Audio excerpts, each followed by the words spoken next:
Hello, everyone, and welcome to the Toplofty Lounge, episode 110, Conversations for the Elevated. Welcome to all my fellow snobs. I am your host, Science Fiction Snob. This week on the program, it's Happy America Day, belated by a day. We are going to be talking about some of the best patriotic movies. And no, they don't have to be science fiction related. There's not very many of them. But before we do that, let me introduce my co-host, the man who is virtually exploding with patriotism. It's Cam. Say hello, Cam. Good evening, patriots, Americans, and those few allies that are willing to stick with us. Yes, welcome. Yes, everyone. It's probably going to be a bit of a quiet show. Not very many people because it is a long weekend in America. Yeah, all right. Well, we'll have a show anyway, and we're gonna have a little fun talking about some good patriotic movies. But before we do that, Cam, let's say hello to everyone in the chat. Who's in the chat? We've got Dave is in the chat.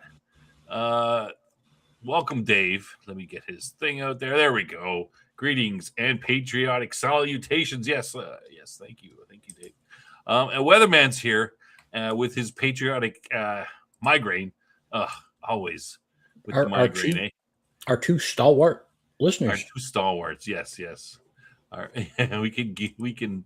If we ever lose them, Cam, we're in big trouble. And Weatherman has gifted us a membership. Thanks very much. We appreciate the support. And it went to Dave. Awesome. Did it go to Dave? Oh, congratulations, Dave. Right on. It says we've got 5 people in the chat. I only see 2 of you talking, but I guess everyone else is just hiding. That's okay. No problem. You don't have to. You can be a ninja watcher if you want. No big deal. So Cam, big day for you. Yesterday, what did you do? Anything interesting? It was fairly quiet day for me. I did shoot off a very small amount of fireworks. I figured it was my patriotic duty. You didn't fire your guns in the air or anything like that? No, none of that. No, I'm not from the third world. You got to remember what goes up must come down, right? Yes. And guess what? It comes down at the same speed it went up. Pretty much. So you don't want to be underneath that when it comes. Not a good idea. No. That's it. Just a little bit of no barbecue, no nothing. No, I ate out. Really? Yeah. All right. Well, that's good. All right. Well, at least you enjoyed it. I assume. Mm-hmm. Yep. Weatherman is a prince among men. Yes. All right. I did watch the Washington D.C. fireworks. It was like finale, like from the beginning. Oh, really? Usually have the big finale at the end. I guess it was the largest fireworks display of all time, or something, or by volume of shots or something. Yeah. I put it rivaled the Second World War. I heard. No, I'm just kidding. But I saw the one where I should have put it up so we could play it here. The jets that came and did a thing that said 250. Mm-hmm. Did you see that one? No, I didn't. Using the colored smoke and stuff, bunch of jets flying in formation. They put out 250. I was like, wow, that's pretty impressive.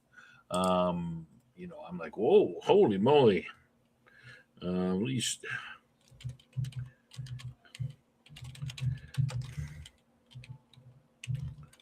see if I can find that.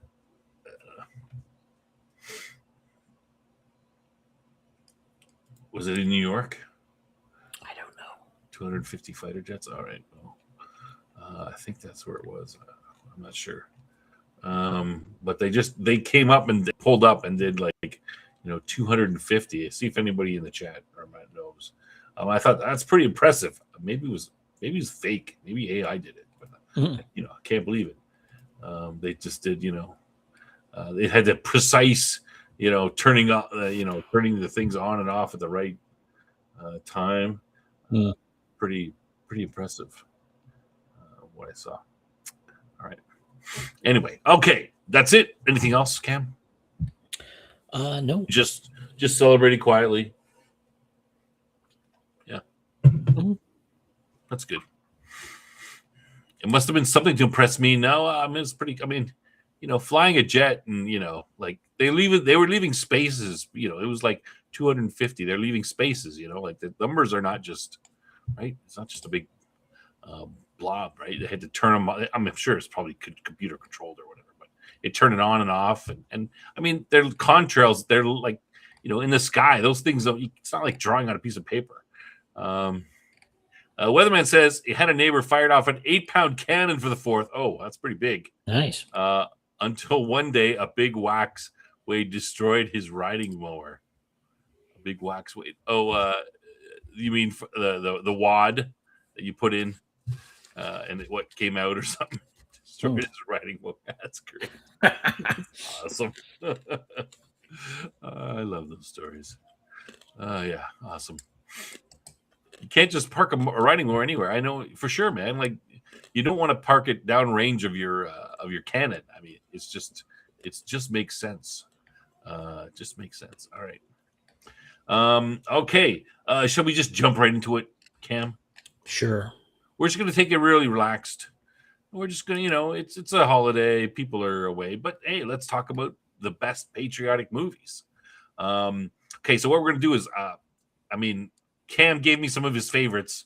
He doesn't know which ones I put in exactly, but I'm just going to put up a picture from the movie, and we're going to wait a few seconds and give the chat a chance to type in and guess what movie it is, and then we'll talk about it a little bit about it. Why it's our favorite, and I think we're going to rate it not on. I mean, you can say if it's good or not, Cam, but let's rate it on its patrioticness, level of patriotism. How much Murica is it? All right. Okay. I'm going to start out with, I think I started the one with, I think is probably the most patriotic one. I think maybe. We'll see if you agree, but let's go here. Anybody recognize this one? Give the chat a little chance to. I think there's probably only everyone should get chat. So everyone should get this one by that noted American actor, well known for his. All right, can you guess this one, Cam? Yeah, it's The Patriot. The Patriot. It's got to be the pretty first one. Easy. Yeah, it's got to be the most patriotic one. It's called The Patriot, right? Yeah. You've seen this, haven't you? What's your thoughts? Yeah. I liked it. I haven't seen it for a while. I saw it in the theater, as I recall. I'm not sure I've ever seen the whole movie since then. I know I've seen part of it probably on TV or something, but yeah, I thought it was okay. I'll be honest, I haven't seen this movie. Now I've seen so many clips of it, I pretty much know what happens and everything. Like I know the storyline, but I haven't sat down and watched it, from end to end. But yeah, it's a pretty good movie. I should go and see it. I enjoyed I don't know if you remember. Oh, well, you didn't see it, but if there was one sequence where he, spoilers, he's trying to rescue someone from, a squad, I guess, of British soldiers, and he's got his two young boys helping him, and so he plans this ambush, and it's good time, seeing someone taking down their enemies in a efficient and unbelievable fashion. Yeah, and I mean the villain is pretty the British the guy who plays the British officer is pretty villainous, right? Mm-hmm. He's a great war criminal. He's he's one of those guys who plays guys you love to hate, and he does a great job at that. I was I follow a little bit of American history. I'm not saying I'm an expert or anything, but I did study a little bit of it. I find it funny that the have you seen the painting of the sign the set like 1790 whatever, the signing of the treaty with the British? I probably have it one time or another. So it's unfinished. Did you know that? No. Yeah, because the British representative refused to pose for the photo, so he said, "Screw this, I'm leaving," and he left. So half the right Well, I half of mean, the painting wouldn't they is have to not sit there painted. for like days? Well, probably hours. He said, "Screw it," and he left. He's, I'm not sitting there. Everybody else is there, because it was signed. It was done in Paris or in France somewhere, right? The So the world turned French are upside down, there, man. the Americans are there, but the British are not in the painting. They said, Hmm. "Screw it, we're out." Well, that was kind of foreshadowing. Yeah. Jason Isaacs is the villain, I think. Is that what you're saying? Yeah. Dave, I think you're right. Yeah. So that's cool. Yeah, good movie. I need to go and watch it from. And it's got some good battles, right? Good battle scenes. Yeah.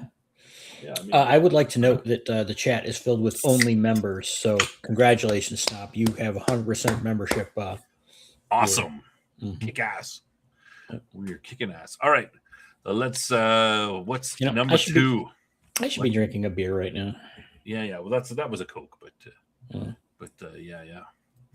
All right. What's number two? Oh, this is a favorite of mine. Oh, sorry. You know what? We didn't go back. What the Patriot? What level of patriotism did you say? Cam? That's got to be 10 pretty was high. bad, I no. mean, I'm gonna I say mean, it's that's a called the 9. Patriot. Let's say 9. 9. All right, I'll agree with that. 9. I don't want to give it a 10 because we might find something more patriotic, but it's pretty high. All right, now Cam, we've had lots of time on this one. If you know in the chat what it is, I mean, this should be pretty easy. You know what this There movie we is? go. Weatherman Patton. Correct. That is Patton. Great movie. George C. Scott. Awesome. Do I have a copy of this one? I'm not sure. I do. This I is might a have movie. a copy. This is a movie that I think my dad sat me down to watch, or maybe not specifically. Maybe it was like, oh, it's on here. Come watch this, kind of thing. So I saw it when I was quite young, and I remembered it fondly. And still, I watched it. I don't know, maybe a year or so ago.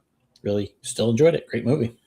Yeah, it's a great movie. Like I basically, when I think of Patton, when it's I think of George C. Scott. I assume that George C. Scott is Patton the way he acted. I'm like, that must have been how he acted. Like, it could be. I mean, we have of course reports and stuff. I'm sure he's close, whatever. But as far as I'm concerned, George C. Scott is Patton because he just seems so perfect. That's got to be him. So there's one thing that I heard is apparently Patton had kind of a high voice, like kind of really? Kind of a chirpy voice. Yeah. Whereas of course, George C. Scott is got kind of gravelly, yeah. Like Mike Tyson type. Yeah. Get out there and kick his kick Jerry's ass. Grab him by the nose and kick him in the ass. Yeah, great movie though. Great portrayal. Yeah, I mean, Patton was a wild man. I mean, this guy. Oh yeah, there's nobody like him, man. Like he'll be nothing. Nobody like him. Yeah. With the whole going after they keep taking the Germans, putting on a different uniform and just sending them off against the Russians. That's what we should be doing. George, you can't say that. He was right. Oh yeah, of course he was right. Yeah, George, you can't say that. They're our allies. Screw that. Yeah, love it. Can't recommend it enough. Yeah, great movie. Great battle scenes, just everything. Yeah, his personality and the the fighting with Monty and even everything seems so well done. Mm-hmm. Okay, what level of and hey, in the chat, if you guys in the chat want to give us your what level of patriotism you think this is, go ahead, feel free to give us your 1 out of 10s rating of how patriotic. What do you think? I'm gonna say a little bit lower because I'm gonna say like an 8, because even though it was World War II and everything, it was really it's about the guy, not the nation. It's it's more of the backdrop for the story, but it's about an individual. Yeah, I would give a 7 because for those things, it's more about Patton and the war and not about, rah rah America. Mm-hmm. But it's got to be some of that. But it's more about the war and the personality of him. So I give it a 7 for that. Not, but for a movie, I give it a 9. Like, it's a great movie. Oh yeah, That's nothing to do with that. This is just how much patriotism, how much America is in the movie. Yep. All right. Weatherman and Dave both give it 9s, though. All right. Okay. Awesome. Fair enough. Okay, what's next? I forget what order I put this in. Okay. Maybe. Do you think should we give a little time, see if Weatherman and Dave can get this? I mean, I know what it is. This is another one. This is I know my dad sat me down for this one. Yeah. This is a good movie. Yeah. Oh my God, this is a great one. Anybody? You guys know it? Know it or give up. There's a little bit of delay, so these things. Steve McQueen, James Garner. Let's see. A lot of big names in this one. Yep. Donald Pleasance. Great Escape. Yep. The Great Escape. It's correct. Great movie. Awesome movie. Jim Colburn's and there's a ton of people in this movie. I mean, it was back in the '60s where they pull out all these movies. They just bring in all these great actors, like all the top people for these ensembles. There's another one coming up that's similar. Yeah, this is one that I bought this a few years ago. Just it was one of those like I should have this. So I don't think I have a copy, but it's been a couple of years since I watched it. But this might be my favorite World War II movie. Really? Yeah, and I think I probably saw this before I saw Patton. Again, this was a late movie kind of thing that I was allowed to stay up and watch kind of thing. Yeah, I don't know if this is my favorite. I got some others that are more. Yeah, but the ones I like the ones that are more military war, right? This is about prisoner camp, but it's part of the war. But I prefer the battle scenes, action, that kind of stuff. But I mean, still a good movie. Oh, I forgot Charles Bronson, Richard Attenborough. Man, just a ton of people in this movie. Yeah, you're right. This is very kind of it doesn't really deal with the war at large. It's kind of a smaller thing, and it is. That's okay. I'm just saying that for me, I prefer more of the. I'm not saying it's bad or anything. Just that's why I wouldn't put it as my favorite World War II movie. But sure, still good, still great movie. I'm kind of I'm biasing maybe the answers for later, but this one it's not particularly American either. It's it's mostly British guys actually. There's only a few Americans here because these are all airmen, pilots and such that are captured. And so Steve McQueen, James Garner, and this other, I forget his name, are the Americans. And so they're mostly British. And you can see in the background the guys wearing kind of the background of this picture. Jackets. All the guys in blue, those are all British uniforms. Right. Actually, you know what? I think James Garner, though, it was an American, but he was one of the guys that joined the British prior to the U.S. getting in the war. I think that was his story in the movie. Because he wore a British, let's see here. Hold on a sec. Flight Lieutenant Bob Henley. American RAF officer, Eagle Squadron. Well, Flight Lieutenant. There you go. Flight Lieutenant. What did I say? It would be Flight Lieutenant. Yeah. But, but obviously, that's a British. Right. He was in Eagle Squadron, so that's why. But he was, American, obviously. And Outpost Nerd has joined us and said he won a lot. Yeah, I saw. He won at least 3 things. That's on Bad News Barge, which is streaming over us. Yeah. It's raking in the what do they call that? The stuff. Giveaways. Yeah, congratulations. Yeah. The merch and everything. Right on. Mhm. All right. Okay. Now, patriotism wise, what do you rate this, Cam? It's got to be lower. Again, because it's not really America centric. I'd say it's probably a 7. 7? Mm-hmm. Oh, I was thinking a 6, but still a great movie. But Patriot wise, it's it's a lot. I mean, it does focus on the Americans a lot, though. But, It's got some American grit in it. I mean, yeah, and Steve McQueen is the main character, right? I mean, and he is America. Well, mhm. at the time, he's a very much a big yeah. So I would 6 at least, something like All that. right, All right, great movie. great movie to watch it if you haven't seen it. I think all of these movies are pretty much very good. Well, we'll see. Weatherman says 7, but as a movie, 9. All right, let's see if our audience can guess this one. Should be pretty easy. Anybody? Another great movie. Great movie. Awesome.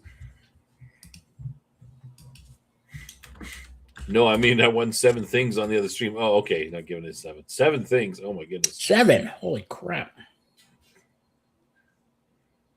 That's a lot. All right. Anyone knows this one? Have we talked about the Patriot? Yeah, that was the first movie that came up. It had to be the first movie. It was the Patriot, right? So I put it on first. Yeah.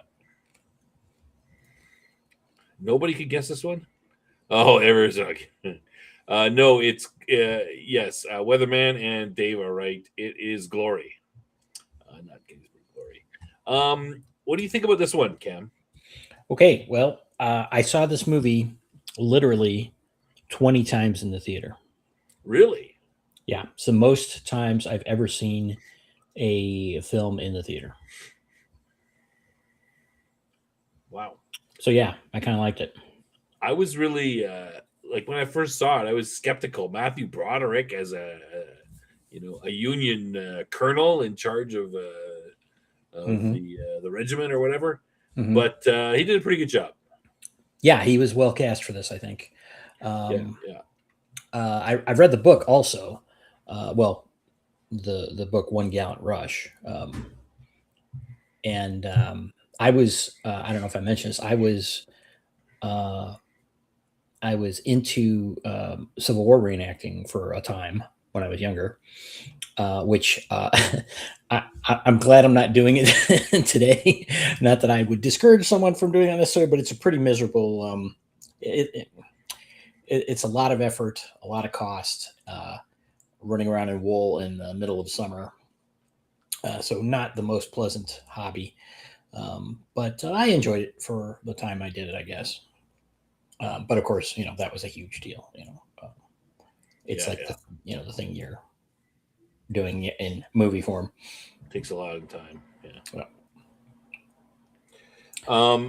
I really liked, there's so much to this movie just about the war with the interaction between Morgan Freeman, Denzel Washington, and the white officers versus the black enlisted men, not versus, but the difference of between them and how they operate and stuff. And then even with some of the there's a scene where they're marching towards the battle, and there's another regiment marching away of all white soldiers, and they're marching towards the battle, and they're they crisscross with the two, so that's some good scenes. Well, are you talking about the first fight that they showed him in?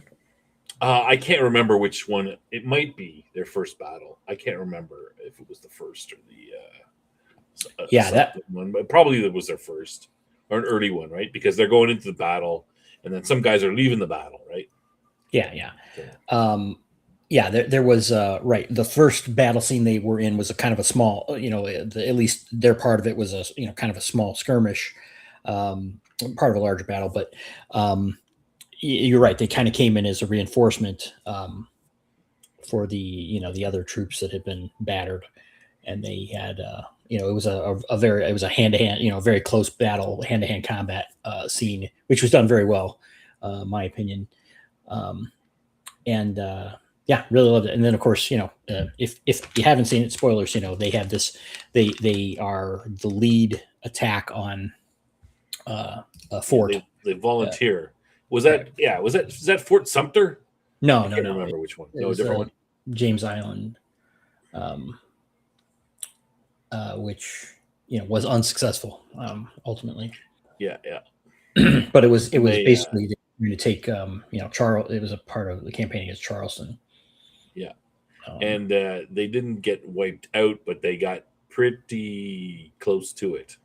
mhm. I read this. I just saw this. I think it was a couple of days ago. They were talking about the colonel's sword. Mhm. They thought the sword was lost, and it had been. It's apparently on display in a museum now, but it had been lost. They assumed it had been, buried or lost in the battle. And the somebody had taken the colonel's sword and brought it back and gave it to someone, and it sat in someone's attic for like 150 years until they found it. Like, oh, this is what's his name's sword. All right, they thought it was lost, and so they put it in the museum. Disney series The Swamp Fox. I haven't seen that one. Yes. Dave, what is it? 54th Mass. Yeah, 54th Massachusetts was the group. Is the name of the regiment, right? Yes. And who I just missed it here. Who said it was Dave? I think said it had a great. Oh yeah, had a great score. It did. The fantastic soundtrack for this. I think James Horner was the. Let me double check music. Yeah, James Horner. Really, really good.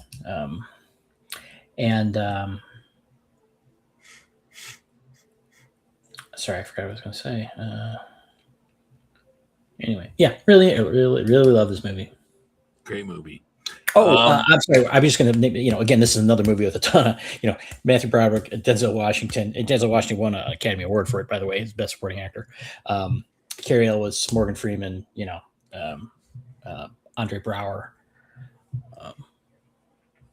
Really good. Yeah, yeah. So let me on the level of movie greatness, not patriotism. What would you give this movie as a movie? A 9. At one point, this was like maybe in my top 3 movies of all time. Oh yeah. So that's how much I liked it. Now I'd say it's probably in my top 20. Yeah, top 20. Yeah, this is a great, for me, this is at least an 8. Like so far, all the movies we've gone through, like these are all must watches. Like some of these are awesome. Yeah, there's a few things in it that are a little bit cliche, at some points, but maybe have become more cliche since it came out. But overall, I still think it's a great movie. Yeah. All right. Now, as for patriotism level, what do you think? I want to say an 8.5. Really? All right. Yeah, it's. I mean, it depends on, this is America versus America, right? In one of the,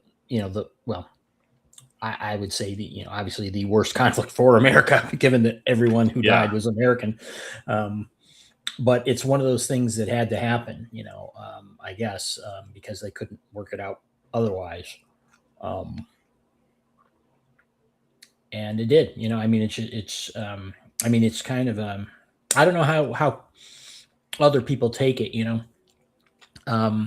meaning non-Americans.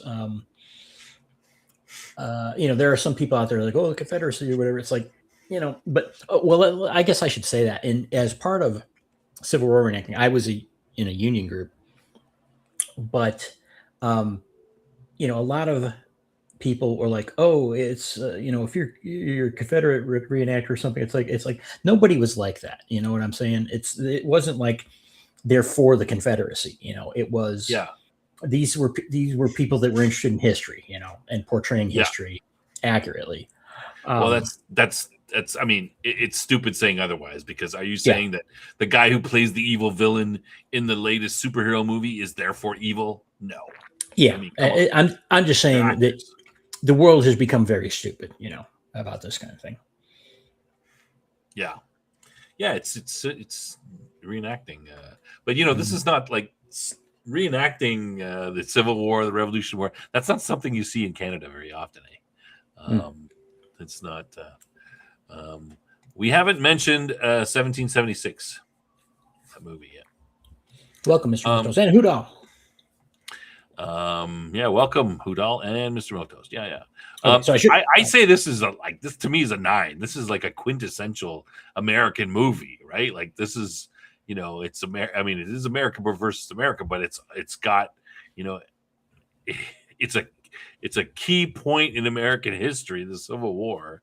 Well, all the characters, it examines the various, at least one side of the conflict and the interactions between the soldiers, black, the white officers, everything. This is big time.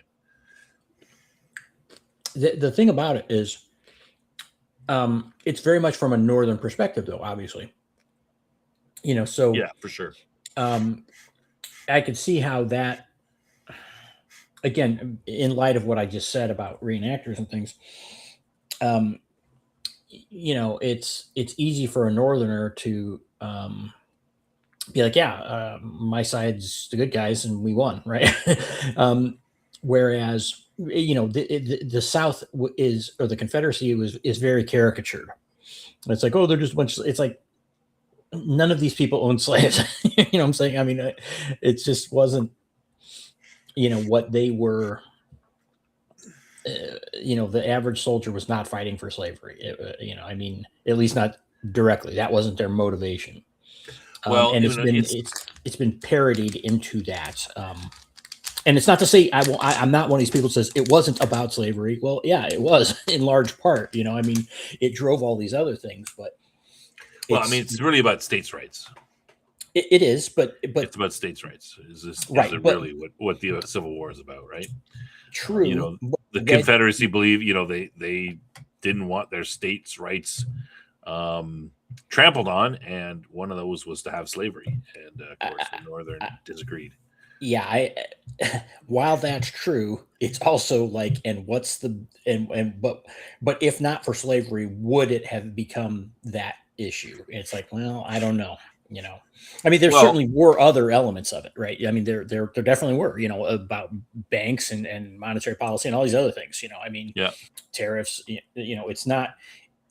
Again, it's not a simple issue, and I don't want to diminish that slavery was a major component of it, though. Yeah. Like I said, one of the courses I took was American history, and it was focused on, the Revolutionary and the Civil War. I mean, it was focused on all those, everything from that point onward. We looked at, but there's the Civil War was a lot more complicated than most people think. Mm-hmm. Okay. All right. I still say a 9 for Americanness, patriotism, but definitely a great movie still. A must watch. All right. What do we got next? All right. Let's see if who are these young white-faced? Yeah. Anybody? Got to give a little pause. Give people a chance. Interesting. I'll note that Kevin Bacon is not shown in this photo. I had to pull a different, I had to pull various photos from. Look how young they look, man. Yep. These three. Tom Hanks, Gary Sinise, Bill Paxton. Yeah, some of the some of the photos didn't want to go through, but I just had to pick one. Apollo 13. Apollo 13 is correct. That is correct. The Weatherman. Directed by Ron Howard. Okay. What do you want to say about it? Look how young they were. That's what I said. Apollo 13 is correct. When was this movie? About 98 or something? 80. thought it was 87. Before that? Oh my gosh, you might be right. 87? No way. 95. 95. 95. Yeah. All right. Okay. All right. What do you think? This is one of the Um, ones that you suggested, Cam. Yeah, I love this movie. I remember seeing a documentary or something, long before this when I was a kid, maybe in the early 80s or late 70s, even about, the actual Apollo 13. So, that was not a fictionalized version. And I was, kind of taken by it at that time because I hadn't known about it. It was strange because I knew, a decent amount about the space program, but I didn't understand the full story of Apollo 13 until I saw that. Yeah. And then, of course, this, is a fictionalized version of it. Also well done. Really liked it. Yeah, it's a good movie. Lots of good tension, and with the, trying to, and some of the ways that this is back when NASA was good at their job. This is some of the innovative ways. They're like, all right, here's everything they've got. Figure out how to do this with all this stuff, and that's good old American ingenuity and that sort of thing, right? Mm-hmm. James Horner did this one as well. The score, Dave. Nice. Yeah, Nerd mentions that Gary Sinise's character was replaced because he was exposed to someone who had the flu or something like that, and then it turns out that Kevin Bacon's character, I'm blanking on the names right now, was his replacement, and he did get sick on the mission. So, in addition to all the other problems they were having, of course. Yeah. Yes, getting to space has become routine almost. Yeah, like it was supposed to be routine with the shuttles, the Challenger and Columbia and everything, but it didn't really work out that way. But now I think we are actually getting into the era where it will be routine. Cam, what do you think? I'm sorry, say it one more time about being well, the promise of the space shuttle was that it would make going to space routine, right? That was the whole idea of the program. Yeah, but I don't think it really worked out that way. No. But because the missions were supposed to be like, oh, they just go up and down like an airplane at once a week and kind of thing, but it never worked out that way. I think we are now becoming into the era where that might be true, though. With SpaceX and Blue Origin and that kind of, and those private companies, we might actually get into the era where going is once a week routine type of thing. I would disagree that we're quite there yet. I mean, it is moving that way, but I think it's a plateau that we can, or it's a slope we're going up that we could easily backslide at any moment, and we haven't gotten to a plateau where it is routine even at this level. Yeah. Given that we had astronauts stranded on the space station for months. I mean, so. I mean that's absurd, right? I mean, it's just insane that happened, and they couldn't get something together. So. Yeah, I had back in the day, I had a Commodore 64, and one of the games they had was you had to build an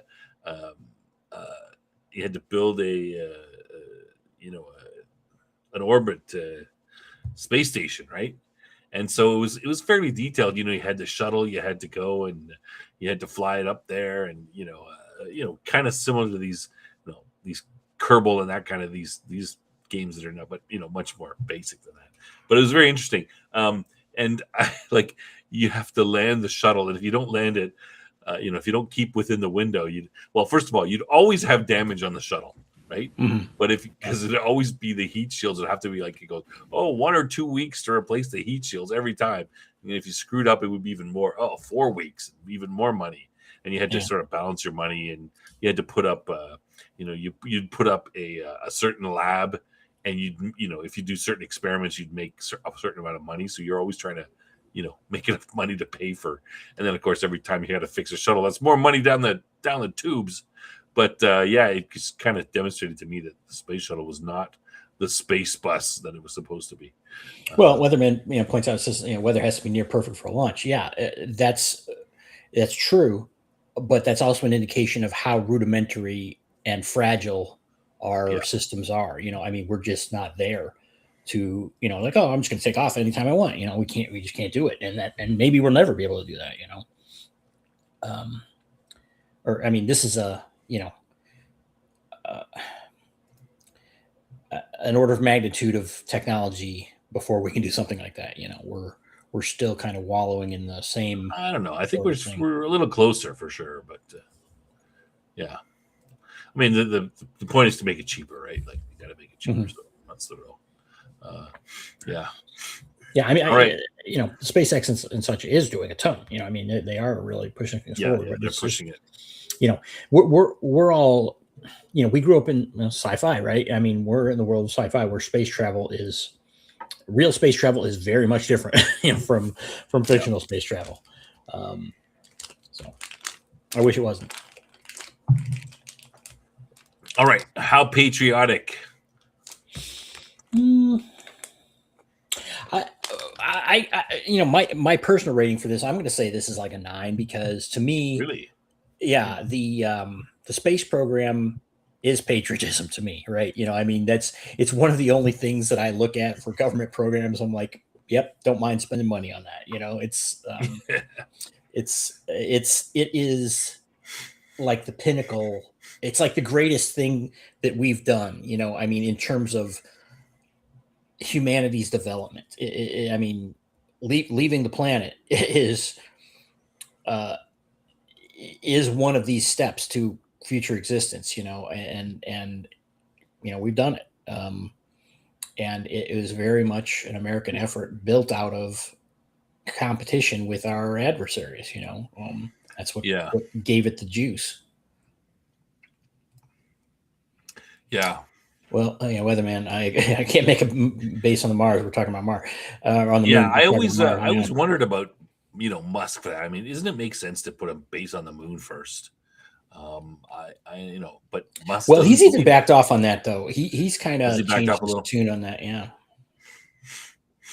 Maybe he was of the shoot for the stars, hit the moon type of thing. But it just makes sense to you do stuff on the moon, you can launch for a lot cheaper. I agree. I mean, it doesn't make any sense to be, go straight to Mars. Yeah,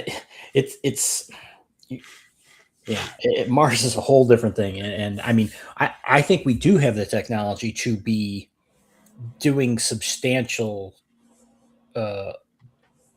facilities on the moon, right? Yeah, Mars, man, that's it's a lot farther away. Yeah. And I mean, the moon is 2.5 days away. If anything happens, you could be there reasonably quick. But Mars, right. Hey, you're on your own, dude. Yeah, it's over. I mean, you can't. Yeah, it's like 8-9 months at least. Yeah, and just the way the space program worked, right? You had Mercury, you had Gemini, and Apollo, and I mean, not to get into all this, but the Gemini program did all this testing. It's like it was very systematic the way they did it. So we got to do this, we could do this, we could do this, we could do this, and it seems like skipping the moon in a race to Mars is like forgetting that, that you have to run or walk before you can run kind of thing. I think, I mean, for me, the space program will have reached its first, once I got a permanent base somewhere on the moon. So I think that'll, permanent base on the moon, boom, that will be the step that I'll be like, okay, we finally achieved the promise of the 60 space program. We'll see what. Yeah, well, Outpost Nerd mentions here, when you launch, there's only one time a year you can do the launch, because again, obviously, because sometimes you're really much farther away, and sometimes closer, and that's also true for the moon, and not exactly the same, but we don't have like margins, like we'll just use a little more fuel. It's like none of these things are just like you just do a little more than that. None of these things are nearly as simple as one might think.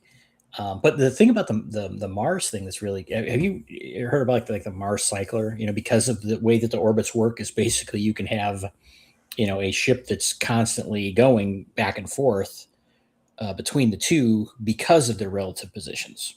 Mm-hmm. That's a really cool. That's his plan, isn't it?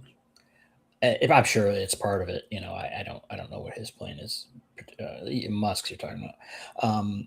But that's really cool. That's a cool concept, though, that you could do these things and make these, have these small corrections where you're going up there and you're at, okay, yeah, you take on more fuel and you load things up. So it something like that could, like a freighter basically going back and forth between, and you could, and maybe people as well, so this thing you were talking about with, the, it takes 9 months or whatever to get there, and that you could have these cyclers running, and kind of have unmanned. You mean? Well, I mean, they could be unmanned, but you could also transport people on them too. It'd be kind of like analogous to a train, that's going on a loop. Kind of.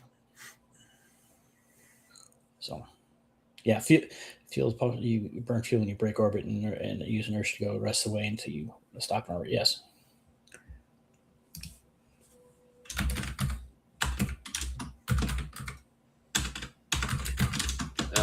All right. Okay, next one. You're typing furiously. Yeah, sorry. Sure, go ahead. All right, what's next? I can't even remember. Oh, aha. This might be a little harder to guess for everybody. Cam, do you know this one? Yes. Yes. This was another of your suggestions. I, of course, know as well. I put it together, but what about the chat? You guys, any idea what movie this is? It's a bit of a giveaway there.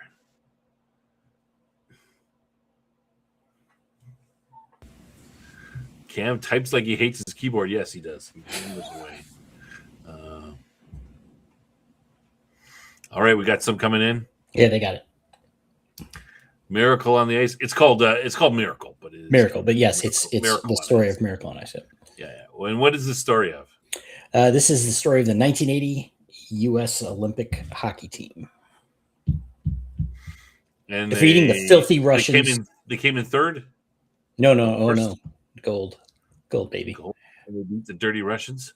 Mm-hmm. Yeah. But first they beat the Czechs, I think, as I recall. It was because it wasn't the Russians in the finals. It was, I'm trying to remember. Anyway, it was the game against the Russians was the one that was huge. Again, this is like again America at its best kind of thing. It's like these were amateurs, right? These are college kids. Yeah. Playing, and I remember it, when it happened, for real, back in 1980, and it really was one of those things. It's like on the underdog story, Yeah. Great. Yeah. No, this is about kicking the Russians' butt, not the Canadians. Mr. Mokto says not the Russians, the Soviets. That's true. Yeah. Well, we tend to use that interchangeably, though. Yeah. When the amateurs could beat the pros. Well, I mean, are the Russians pros? I guess. I mean, they don't play the NHL, but it was their job, though. Yeah, it was their job. They weren't. Back in the day when the U.S. had this policy of basically the Olympians were supposed to be amateurs. Yeah, you don't have that anymore. No. All right. So the level of patriotism. It's pretty rah-rah, isn't it? Yeah, I think so. This is, I'm going to say 9.5.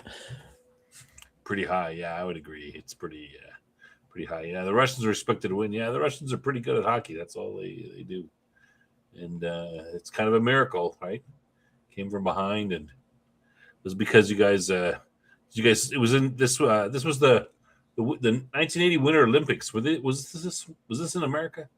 Yeah, I think it was Lake Placid. That was Lake Placid. You spiked their breakfast or something, right? Real Russians miss the Tsar. America was not supposed to win. That's true. Yeah, they weren't. Yeah. The Russians were heavily favored.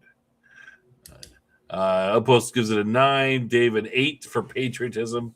Yeah, I'd say it's pretty high there, up there. Pretty high on the sports. A good sports movie too. All right, ready to move on? Mm-hmm. Next one.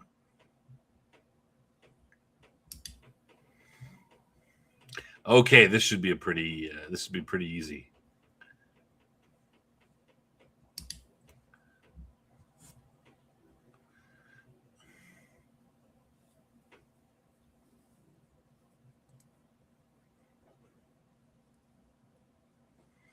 Yeah, your dad lost. That was 84, right? Oh, in Moscow in the 80s. That was 80. The Summer Games was boycotted in the 80s, and then boycotted in Carter boycotted the Russian Summer Olympics in 80, I think, and then they boycotted Los Angeles in 84, yeah. I think. Afghanistan was the reason for that. This is not the sequel. This is the original. Really? This photo? Yeah, I think so. I don't know. Look at that. Look at the plane. Maybe I got the wrong photo. All right. Well, this is supposed to be Top Gun, the original. Anyway. Yeah. What do you think of this movie? You go first. I thought it was. I haven't seen the original Top Gun in forever, and I thought it was good, but not great. Not great. It did have that Cold War air, but and everything, but it wasn't. It was too much other crap in it, too much love story. Yeah, exactly. Yeah, volleyball playing. Yes. Yeah, I hate this movie. Oh, but not because it's bad or anything. Because I had a bunch of friends who wanted to be pilots, and they watched the crap out of this movie. They could recite the whole thing from front to back and sideways, and they would do it all the time. And I was just like, enough, stop. The movie is, it's not. We get it, but they just do. So I have a love-hate relationship with this movie. All right, I might have the wrong. I have the wrong picture. It's supposed to be Top Gun, but anyway, that's an F-18, not an F-14. Yeah. Yes, the wrong photo. All right.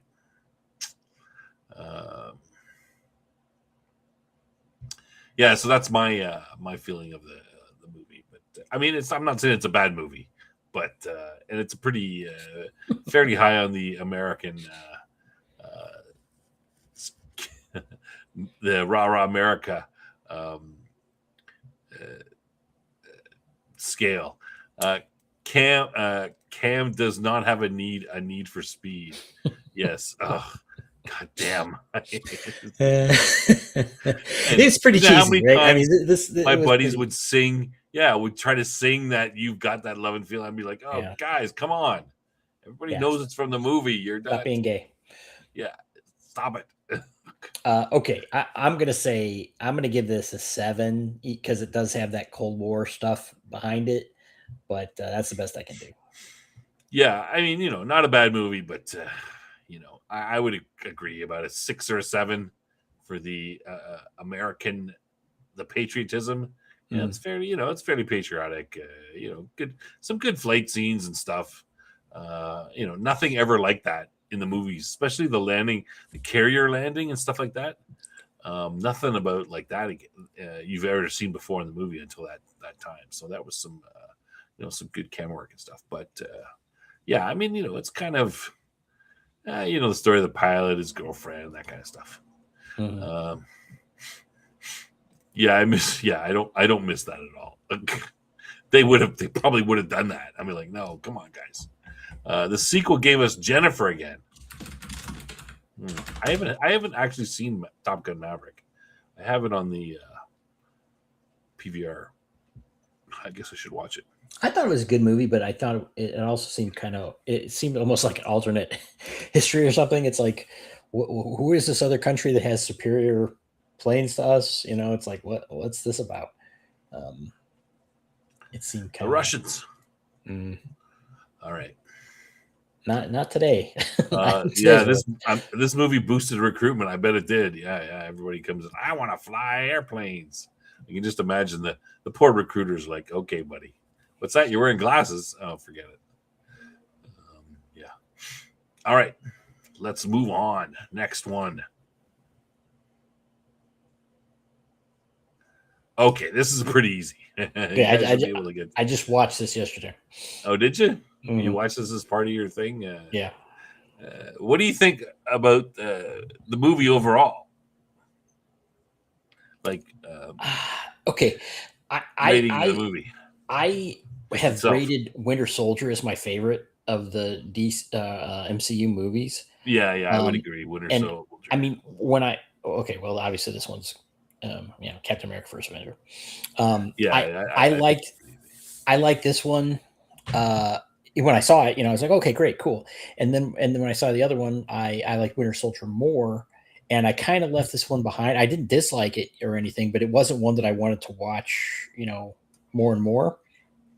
Um, but I really enjoyed it yesterday, though. It was like, I haven't seen it for a while, and I really enjoyed it. Yeah, Um, it's a good movie. Maybe a little slow off the start yeah. with Captain America, but it's kind of an origin story, and they do give us the villain stuff at the beginning, so it helps build it up. The Um, I was I was watching it yesterday, and for some reason, I was taking a lot of notice of like the technology stuff. Like in the setting, just in the background. It's like like when they're doing the thing with him and everything. The like the finish on stuff and the dials and all these things. It's like yeah. I really like that.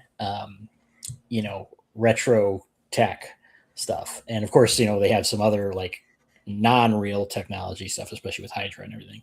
And I like how they did that Yeah, too, though. It wasn't just you know what I'm saying? They still made it feel appropriate for the time, yeah, uh, even though obviously it was sci-fi stuff. Yeah, I really enjoyed it. yeah. I think the yeah the MCU Marvel they failed a little bit in some of their Oh things. yeah, I think Outpost Nerd is right. You know, Captain America versus Red Skull. I mean, come on, these are these are people we want to we want to see that. Um, and I really think that they should have been a little more. They should have looked at and said, I mean, they kind of did a little bit with like Winter Soldier, right? Basically, the Captain America movies are kind of, should be as opposed to being superhero movies. There's that element of it, but they should be more, spy slash well, it those type of movies, right? Because oh, Captain America is a little underpowered. It should be more Black Widow, Captain America sneaking around, well, that's why, being yeah, that's covert. why Winter Soldier Sorry, was over. so awesome, right? I mean, Yeah. it it was totally a spy movie, right? And this was a war movie, Yeah, it and it Captain America was done very, very well, and Outpost mentions about the Captain America uniform, also done very well, right? I mean, they adapted, the comic book, uniform into something that felt realistic, in this, and also felt era appropriate. yeah. So I think that was done really, really well. Yeah, they're espionage movies. Yeah, and they should have kind of kept with that, tried to keep with that theme, like in between the Avengers movies where they're fighting off world-ending type threats. You've Well, got Captain America and Black Widow and Barton, sneaking around, doing stuff like that. Um, okay, but so the first one was good, a war movie. The second one was good as spy thriller, yeah, and the third one, Civil War, right? No, what was the third one called? It was Civil yeah, War, Captain right? America: Civil War. Okay, that one, it was also kind of a thriller, kind of thing. I Yeah, guess it was kind of spy like, but it's more like a diplomatic thriller, I guess, because the yeah, Wakanda stuff and all that, and the Bucky being a terrorist and all that, on the run and everything. So I think all three were pretty good.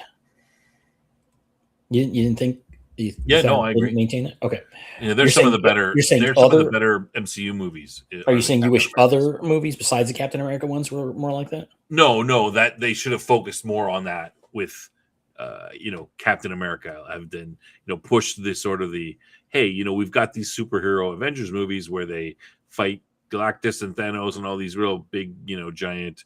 But hey, Captain America can shine with the more regular people, right? Because he's one of the least powerful, from a power perspective in Hmm. the of Marvel quote superheroes, right? Yeah, So why not give them something to do? Give Widow a good, chance to do her thing, and put, yeah. that's what I mean. Yeah, Outpost Nerd mentioned that Cap is not a spy. See him having a hard time. True, he was. He's a soldier, and he's working within a spy system essentially, Yeah, and it didn't work great for him. Um, yeah, he wasn't, and that's a good story, right? Like he yeah, doesn't fit in like Black Widow, and you see the contrast between the two of them in right. in the second movie, right? Yeah, And and but you need like the CIA has like they've got spies and they've also got operators and assassins and stuff, right? mhm, Like there are different roles, right? Like the guy who goes in and finds out information is not the same guy who you send to assassinate somebody, right? right. Different skill sets. Well, and like at the beginning of Winter Soldier, Cap was basically, yeah, he's an operator that's going in there on a rescue mission, and um, he's a super soldier, and so that was a very good position Yeah, for him. And yeah, then yeah, and the one thing in the movie that I thought was illustrated well is like when Fury was taking him to show him the uh, the heli carriers, carrier.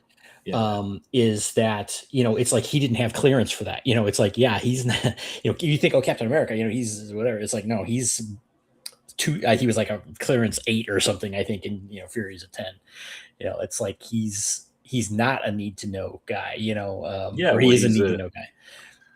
he's an operator, right? He's not Right. a yeah. Uh, And but there's a lot of there's a lot of conflict you can put there because spies are not they don't. Captain America is Mr. Playfair, right? Like mhm, and they are not like that, right. right? Yeah, and Um, you can't be like that yes, and you be a can. spy. But in this movie, Hugo Weaving was great as Red Skull. Tommy Lee Jones was great. It's like he had this, relatively small but standout role. Haley Atwell was great. The cast was just great for this whole movie, I thought. Yeah, Cap is Special Forces. Yeah, he's an operator. Yeah. They would probably call an operator. Um, like they could have done. It would have been Cap. How about Captain America Howling Commandos? That would be. Would Well, that not be an interesting movie? You have well, okay, that's funny you mentioned that because I was watching this movie yesterday, and I'm like, they could have had this could have been a TV show, a series. You know what I'm oh saying? yeah, yeah, could have been All that the too. the Oh yeah, World War II era stuff. probably better as Um, a series, right? yeah, because they could. I mean, it could have been all. I mean, Going on missions. right? Yeah, it really could have been You cool. get And the Red Skull. They're trying to track him down, right? Like they track him down at the end of the movie, but let's say there's months in the first Avenger where they, get close to him and he escapes, and right, etc. right. Yeah, they could have done all kinds of cool things with it. You get to see more Bucky and that interaction and all the rest of the Howling Commandos. Yeah, and they kind of in as I recall, I don't I'm trying to remember if it was like this. I think in the comics he was just a Cap was just a private, or something, and he was just a schmuck, Yeah, that kind of got pulled out, and in this one he actually had a rank, as a captain, literally, um, and was more, you know, at a special agent, once he got out of his PR duties, at least. Whereas in the original, he was just a regular Joe. in terms of the military. But super. Well, yeah, I'm saying, he had a secret identity as Private Steve Rogers or whatever. And in this one, it was like he was known. He didn't really have a secret identity in this. Yeah. But I thought it was very well done, though. Overall, it's very true to Captain America thematically and everything. So, yeah, love it. Captain America is one of my favorite. Neil McDonough, yeah, he's good. Yeah, he is. Yeah. I mean, Captain America is because he's so close. He's much closer to us, right? Like he's just compared to these other crazy. Yeah. Okay. So. Yeah, and traditionally, I was a Captain America fan when I was a little kid, and Captain America was, in my mind, it's like, oh yeah, he's just a regular guy, kind of thing, because he's not technically superpowered, and even in this, he's not exactly. Although this is modeled much more on the Ultimates, the Ultimate Universe Marvel stuff, where he is a little bit elevated, but I like the portrayal of him as a super soldier that doesn't go over the edge of being superpowers, but still like, holy crap, this guy is he's still stronger and faster. He right. heals better. He right, but he keeps it in that mundane kind of category. Yeah, even though he's clearly superior. He's just a superior human in a sense. Right. Yeah, peak fit human condition, or maybe a little beyond peak. Well, see, that's what it used to be. What we would normally the traditional one used to be peak, and that's right. We had no super serum, nothing. Just no, he did. But it made him a peak of human possibility kind of thing. Yeah. And in the Ultimates, it kind of went a little beyond that,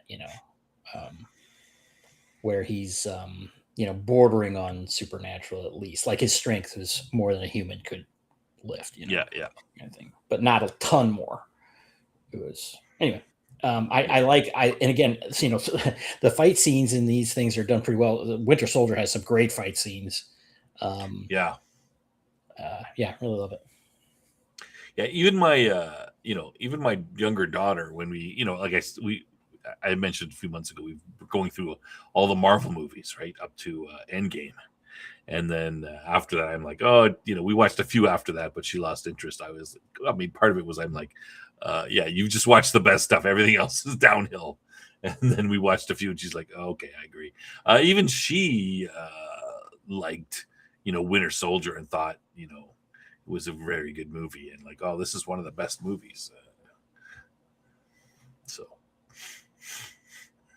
Yeah, there's some discussion in Captain America versus Batman. My opinion on that is if it's just a fight, let's say you're doing a boxing match or a MMA fight or something, Captain America is going to beat Batman. Yeah, because he's peak or slightly beyond peak human condition. Because Batman's just a regular guy who just works out. Yeah, had his back broken and everything. Right. And Batman, of course, is more of a scientist and a detective and all these things. And Cap he's not stupid. And I think the movie illustrated that kind of nicely, that he is very sharp mentally, but he's more of a tactician, kind of guy. Yeah. Highway fight scene in Winter Soldier, 10 out of 10. Absolutely. That scene is fantastic. Yeah. Great scene. But if Batman is prepared, right? Well, that's the old thing, and if Batman can take Superman when he's prepared, then well, Batman's a strategist, right? That's how he stays alive, is he orchestrates things. Yeah, he wins the fight before the fight begins. That's right.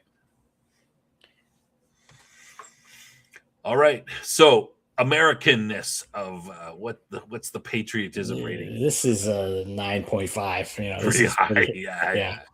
And of course, it doesn't hurt that he's fighting the analog of the Nazis. For sure. Yeah, and a good movie still. Good movie. Yeah, great movie. Maybe not as not as good as Winter Soldier, but still. Winter Soldier is still my favorite, but this one. It was better, in my mind, I had kind of diminished it a little bit. And after, seeing it yesterday again, I'm like, no, this is right up there. Yeah, it's still up there. Yeah. All right. Next one. What do we got next? Oh yeah. This should be pretty easy to get. Should we even? I had lots of different pictures to pick from.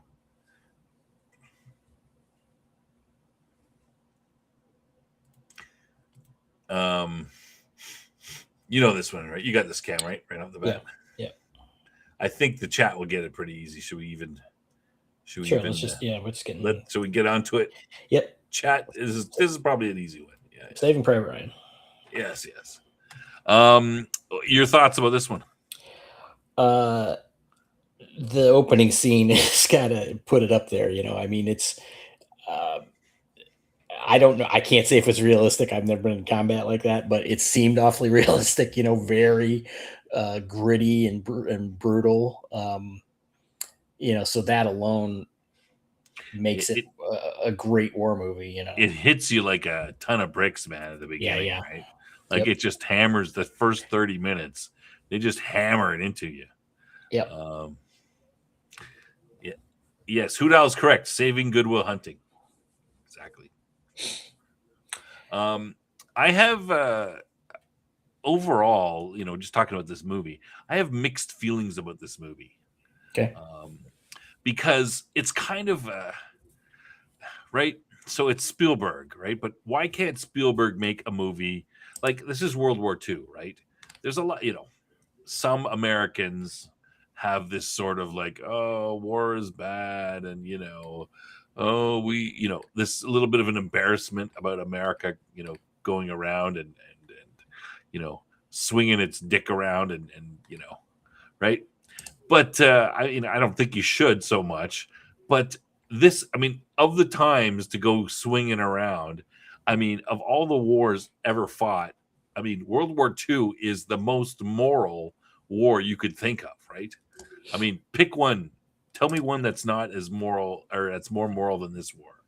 I mean, in American history, like this is one nobody should be embarrassed about, right? Well, everyone can like it because they can just say that see Russia won the war, and so all the commies can be like, "Yay, we beat the Nazis." Yeah. Of course, that's moronic, but not that they didn't throw all kinds of dudes into a meat grinder. They absolutely did. But World War I is where most of the Canadians did their war crimes.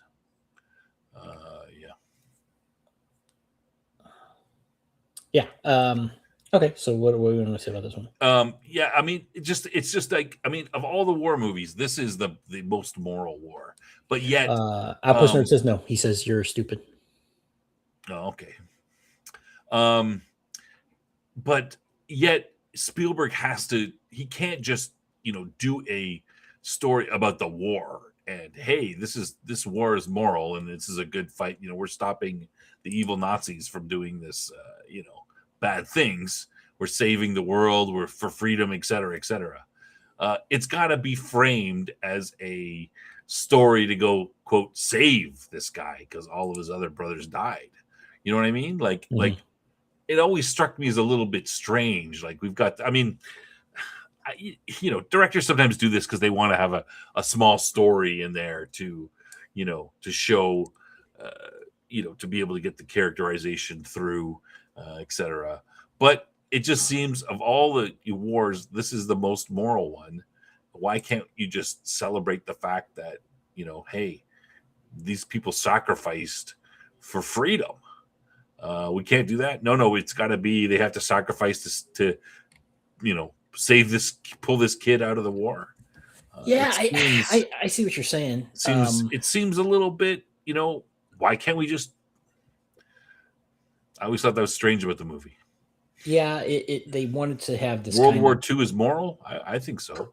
Personal element to it rather than, just what's going on. But to counter what you said, I'd say that I think that it was still effective in portraying things, about it, like, about Tom Hanks' character. It's like, the thing was, oh, what did he do before the war, kind of thing. He's like, yeah, I was a teacher. It's like, that I thought was a good choice to depict, right? It's like, yeah, this guy's a school teacher. He didn't, but that's what this was, where you have to transform someone who you wouldn't think is a soldier into a soldier, because that's how important this was, right? I mean, the immense Yeah. amount of the population that was involved in this at every level.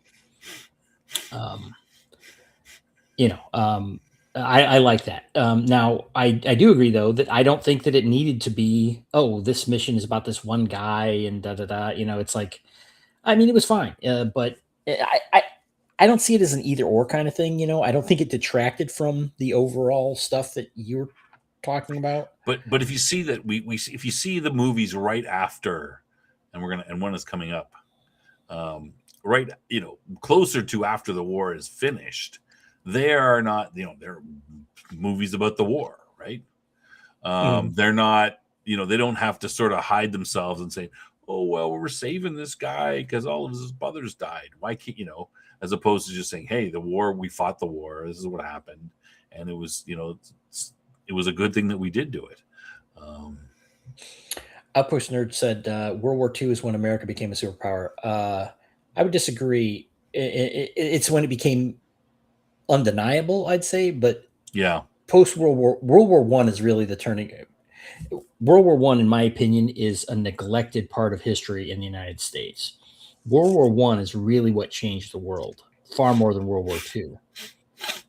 Yeah, but I would agree, though, that it wasn't until World War II that it became obvious to everybody, and it was undeniable. In terms of military power, I would say that's definitely true. But the financial power shifted before that. It was inevitable, kind of thing, because of the economic power. But I mean, America still started out with, I forget, the army. The American army was tiny at the beginning of World War. Sure. Too. It was just, it was so well, and obviously so small. Nuclear weapons kind of dominated that, right? And we were the first to develop and use them, and then dominated after them the war. Well, I mean, we use them during the war. But our lead in that certainly did solidify and make it very clear what the superpower was. But we also had the Soviet Union. I think without nuclear weapons, let's say they hadn't been invented, America would still be the preeminent superpower after the war. The largest army, navy. Well, maybe not army. The Soviets had a pretty bigger army, maybe, but Air Force, Navy, everything else. Yeah, a big standing army doesn't make you a world superpower. a large standing navy does, right? I mean, and maybe at least for that time, right? That's why the UK was a superpower, because their naval power, that they were able to dominate the globe for, well, I don't know how long, but until World War One. A standing army is basically kind of limited in what they can do, unless they're actively invading someone, and Anyway, that's not neither here nor there, I suppose. But well, it depends on what type of superpower you are. With America, it's obviously a navy to project power. There's no threat to the homeland, so you don't need a large standing army. Unlike the Russians, who have a different situation. I think Hudal is pretty good with the whole. Wilson kind of bent the knee. Yeah, he let the Brits and the French decide what to do, punish the Germans. Wilson, it should be condemned as one of the worst presidents of all time. He's a piece of shit. My opinion, as an American. Yeah, that's true. The Air Force did not become its own branch until after 50s. Yep. Yeah. So, this is... I don't know that this is a great movie. It's a good movie. The depictions are, seem very realistic and, very emotional. A lot of emotional impact. So I'd say it's definitely up there for that. What about America? Patriotism of this one. I'm going to say like a 6.5. It's not really pushing the rah America stuff. It's just guys in this war trying to survive, and yeah. Yep. All right. Yeah, I would agree with that. That would fit it with me. Okay, good movie though. Still good. It's still a good movie. I watched it with my old man in the theater when it first came out. We went to see it. Excuse me. Okay, what we got? Oh, here we go. All right. You got to know this one. Yeah. Okay, you want to hear a secret? A secret, sure. Yeah. Or a revelation. Never actually seen this movie. You've never seen it? Nope. Oh, really? Yeah. Or at least does the chat know which one this is? They should. It's pretty obvious. You gotta wait for them to catch up.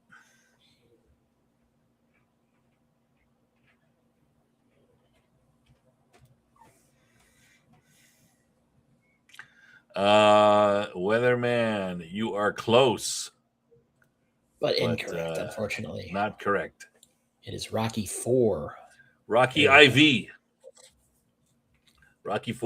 Yeah, Rocky III was the one with Mr. T. Yeah, Rocky IV, where he fights the Russians. What's this guy's name again? I forget. Ivan Drago. Ivan Drago. Yeah. Rocky IV.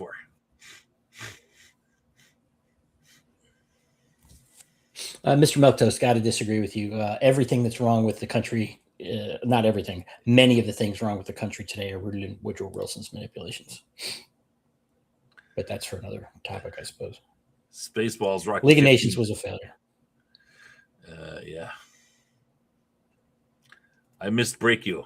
Yeah. Clubber Lang was number 3, which is Mr. T. Yeah.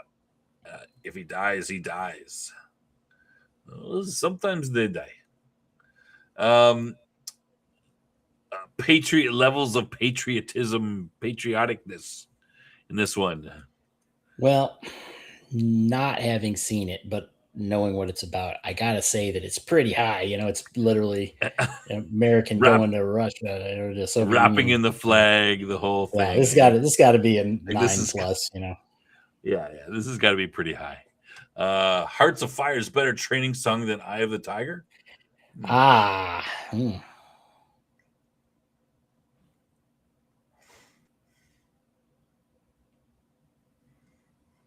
Hoodal doesn't like Wilson either. I think that's an insult, right? A Fabian turd. Doesn't sound like a good one. Doesn't sound good. Yeah, it sounds bad. Yeah. So Rocky IV. I mean, these are kind of the quintessential. I mean, underdog story, but then this one becomes a patriotism story. I would say with the whole. When was this movie? I want to say 88, probably. Let me bang on my keyboard for a minute. Yeah. I got it. Rocky IV, 1985.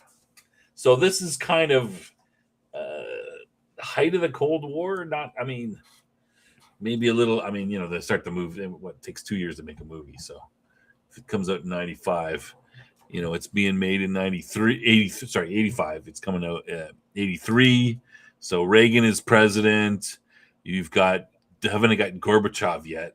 So it's still Brezhnev or Andropov or whoever. And they're just, it's still a lot of back and forth, Star Wars. So, yeah, it's pretty much rah-rah.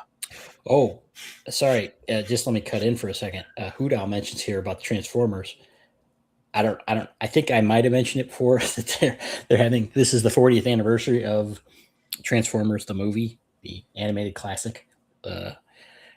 And they're doing, I saw an advertisement for it. They're doing like in a, special runs or whatever. And it's like the apology tour because of, Optimus Prime. So can't wait to see that. Yeah. So pretty high in the patriotism. What you haven't seen it? What those of you in the chat who've seen it, what would you give it from a movie, not patriotism perspective, just a rating for the movie itself. What would you say? Um,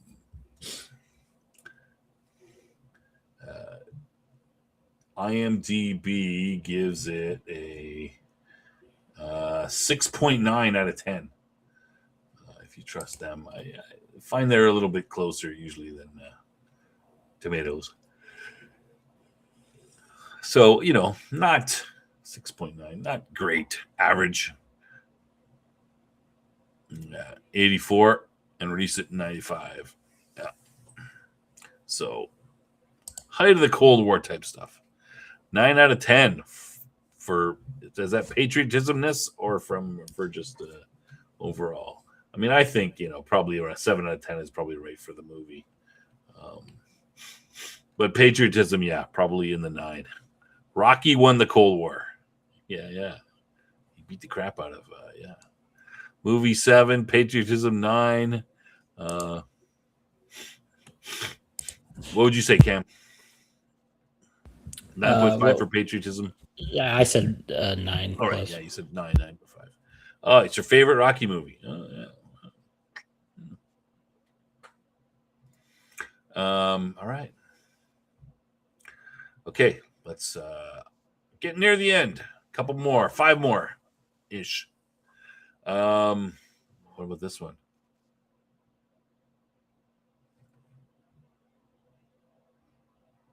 Recognize this one, Cam? Yeah.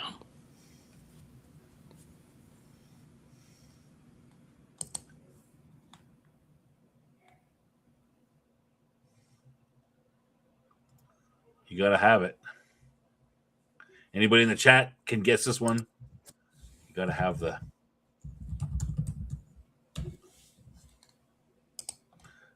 the stuff. The right stuff. That's right. All right. Your thoughts on this one, Cam? Great movie. Really enjoyed it. But I think it's, from what I understand, it's pretty much crap. It's a lot of fabricated Made up stuff. Yeah. Made up stuff. Not very close. No, it's not from this is The Right Stuff, the movie. Yeah, this came before From Earth to the Moon. But I was going to mention that, actually. From Earth to the Moon series, I think is excellent and fun to watch, as is this. It's much better because it has a lot broader range, of the story. From Earth to the Moon, yeah. Yeah, but it's still a good movie. I mean, it's a great movie, actually. But I think it's takes a lot of liberties. With you want a little more accuracy. Yeah. Hey, Weatherman, take care. Thanks for coming. All right, Weatherman. See you later. Now there was a Right Stuff TV show that came out a couple of years ago that I think was also equally taking a lot of liberties, making drama and such. Yeah, it's two different things. Outpost. Well, this photo is from the movie The Right Stuff. Yeah. From Earth to the Moon was a Tom Hanks thing. And that was a series, right? Yeah. It when did that come out? It was a lot long. It was quite a while ago. It was in the 90s, I'm pretty sure. And it was a little more accurate, but it was a TV series, so it had a longer time. You didn't have to take liberties with the story. It could be more detailed. I remember watching 1998. Long time, I can't remember. Yeah, this came out after Apollo 13, and it was Ron Howard and Tom Hanks did it. Again, it was dramatized, but I thought it did a really good job of covering this or Earth to the Moon? From Earth to the Moon. Yeah, it was a little more accurate, a little had more time to tell the story, right? Yep. And one of the interesting things is they did the Apollo 13 story, but they didn't focus on the astronauts. They did it like all from the point of view of like a reporter on Earth. And the families and all that stuff. Well, probably because the story had been told pretty well in the movie. So. Right. Yeah, that's. Yeah. Okay, so I'm getting along here. So Patriotism wise, I'd say it's high, but not the highest. I'd say an 8. eight. Yeah, I was gonna say 7, 8 in there. All right.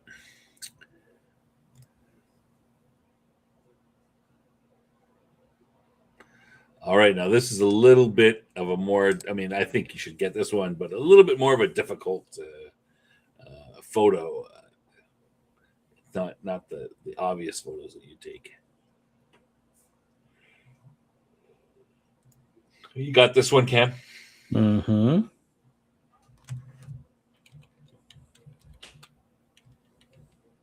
We'll give the chat a chance to catch up. I'll give you a hint. A 1984 movie. I believe the first PG-13 rated movie. Oh yeah, that's right. They just come out with those ratings. Red Dawn question mark. No, Correct. that's incorrect. It's Red Dawn. Yes. Yeah. Great movie. Wolverines. Yes, yes. The original Red Dawn, not the crappy remake, which is a waste of time. Don't bother watching it. I got a copy of this one. Yeah, this one stands up just fine. Yeah. You don't need to change it. I mean, this is why would you remake this movie? The only reason to remake it would be because you wanted to use a little bit more modern weapons, not 80s weapons. Well, But you who know, cares about that? actually, that's not important. it I guess I mean, it holds up because it's a historical piece, meaning it was set in a certain time period. Yeah. Even though obviously it didn't happen. If it were today, it would not hold up at all, because the nature of the threat would be completely different. Yeah. But yeah, great movie. Peak Cold War. Again, growing up uh, in this era, um, I can say that this was kind of this is just like, yeah, this makes sense. I mean, this is what we were playing games from childhood to train for, That's right. mentally. Um, This is why you were in this Scouts. Mr. Melto says Red Dawn is too far fetched. In what Yeah, way? yeah. This is yeah, for those who haven't seen it. Basically, it's the United States is invaded by. Okay, so The in Russians. in the background, the world had gone sideways quite a bit. Basically, the Soviets had gained dominance, I think, and it was Yeah, the in Europe, Soviets, and the Americans were isolated. right, and Cubans were a major part of the invading force. And it was essentially the United States, and the only ones on the United States side was China. Yeah. So 600 million screaming Chinamen. I thought it was a million or a I thought there billion. was a billion. It used to be. Not anymore. Yeah. Yeah, it assumes some small level nuclear exchange. I think between Yeah. in Europe and And stuff. yeah, and this movie was, it was the United States wasn't toppled, but it was basically they had a huge incursion into it, and you didn't really, because the characters didn't know. I mean, they had very limited information as to what was going on at all, and they were basically in occupied territory. So they, that was a really interesting perspective of it. This wasn't the information age, and they Yeah. had very little in the way of resources. And Yeah, I like that aspect of the movie where they have got the Cubans are sort of taking care of this sector, right? Like, Mhm. Yeah, but I mean, this movie hits on so many good points. I mean, even again um, you know, the Cuban guy was like, you saw a bit from their perspective, right? It's like, this is just, this is hell. yeah, This that whole was thing good. is, You yeah, get to see a little bit of them. yeah. Uh, you know, Um, and it's not a happy ending either, right? I mean, this movie did not whitewash things. This movie was brutal. This movie is really friggin' brutal. I mean, Yeah, yeah. They shoot one of their own guys. yeah, my God, that scene is fucking intense, man. Yeah. Um, uh, I mean, there's all kinds of things. I mean, this movie. This is again another all-star cast of the day, right? Yeah, You yeah. The teenagers in this movie are all, most of them are, go on to bigger well, things. Patrick It's Swayze, not, Charlie Sheen, but Thomas Howell, Leah Thompson, Jennifer Grey. yeah, These are all yeah. uh, Other than Swayze, I think is sort of pretty big at the time, right? he Reasonably was more established at the time. I think this than is the others, but after The Outsider. I mean, it's not like these people weren't known at all. yeah, Because yeah, this is after The Outsiders, I think, which had a lot of the same people in it. But uh, great. Again, very brutal. I mean, this movie was insanely brutal. Um, with again, their entire world is invaded by a military force, and their teenage kids who are trying to survive, and they end up, being guerrilla fighters essentially. And it's like, these things. It's like they capture some of these enemy soldiers. Like, what are they going to do with them? They have no resources. It's not like they yeah, could, And they said it was something about it's like they said Geneva Convention. Patrick Swayze's like never heard of it. It's just like, yeah, yeah. And they shoot the one guy who's their age, basically, right? He's right, yeah, a young officer, right. And it's junior. and again, it's like, well, it's like obviously, oh my God, you just killed a prisoner. It's like that's terrible. It's like, what are you gonna do? Let them go, and because they're gonna go back and they're gonna tell their, you're gonna die, if this doesn't happen. And what you were saying, the other, sorry if I'm spoiling this for anybody, one of their friends ends up being a collaborator.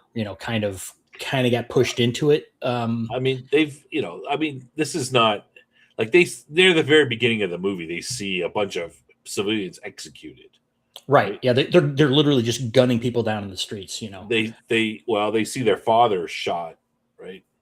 No, the main character's father lives No, because no, they see him in the they talk to him in the prison camp, but later Oh yeah, on yeah, yeah, yeah, they're yeah. shot in the fields Yeah, they're executed. Right. they're all shot.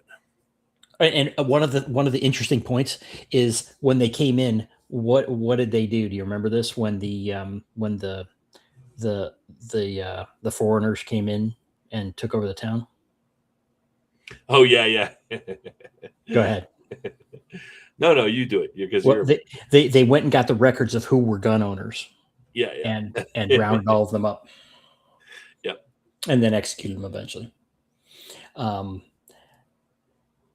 so yeah, okay, remember that message anyway. And then and so again they have this, they put a tracker on. It's a great. I saw it. You know what? I just saw it a couple of days ago. Someone Oh was yeah. put it up, and the Cuban goes, go to this place and get form 1190. Like he knows the exact Mhm. form and everything. Yeah.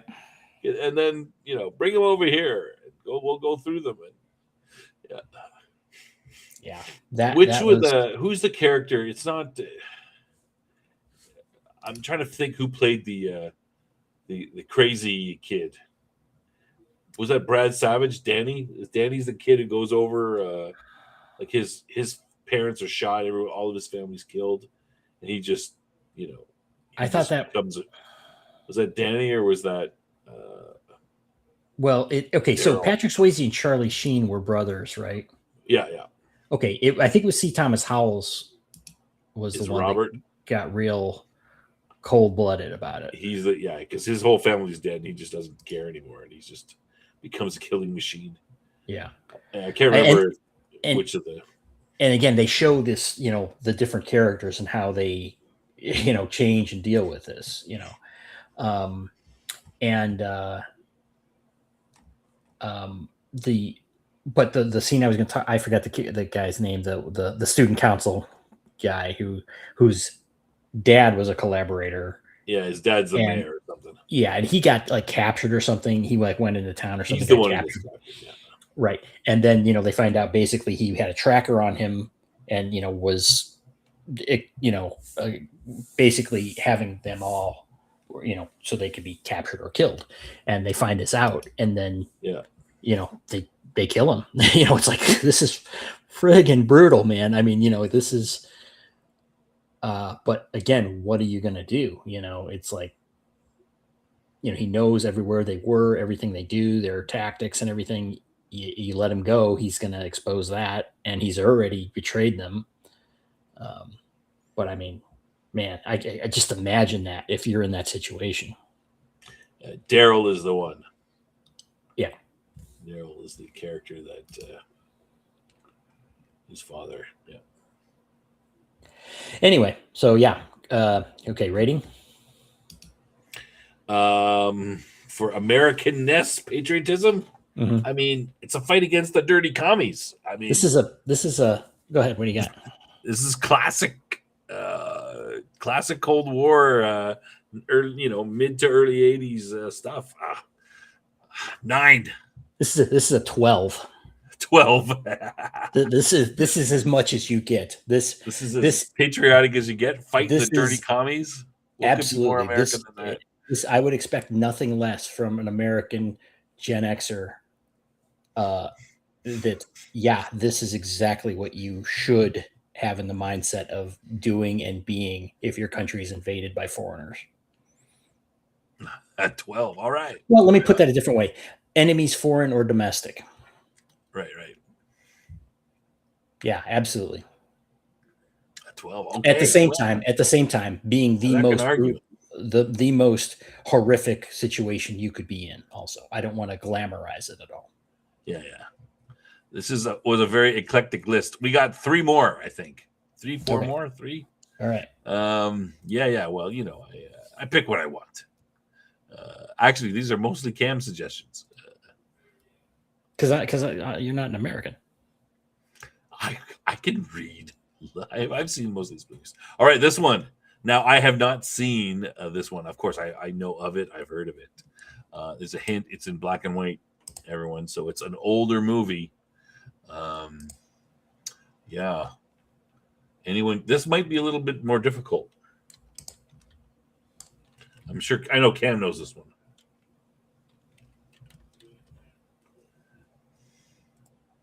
Should I tell him the year? Sure. Red Dawn was quoted in school more than Top Gun or Iron Eagle. Yeah. 1939. This movie came out. If you need a hint.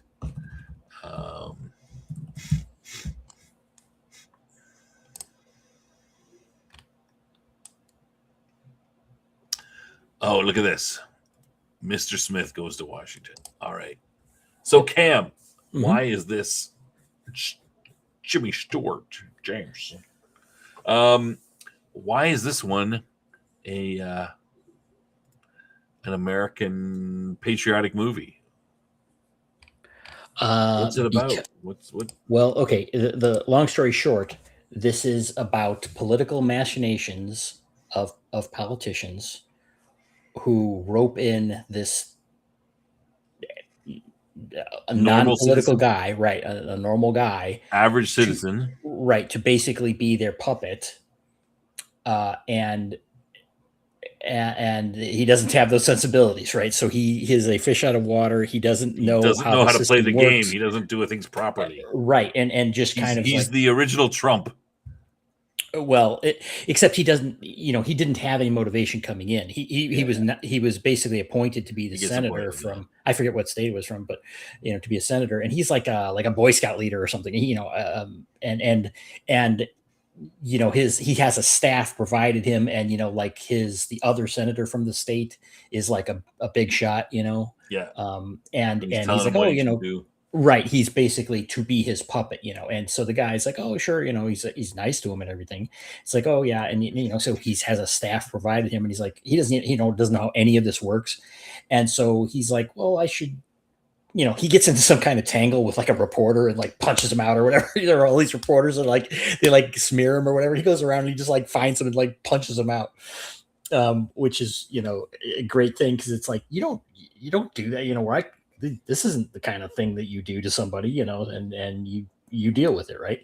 But he has like some very innocent thing that he wants to do. It's like, oh, I want to get some kind of legislation, so I want to like help people. right? And it's like it was like for a scouting thing. It's like, oh, we want to use this property for like a scouting jamboree or something, and but that, unbeknownst to him, that property was part of some big political, corruption, and Yeah.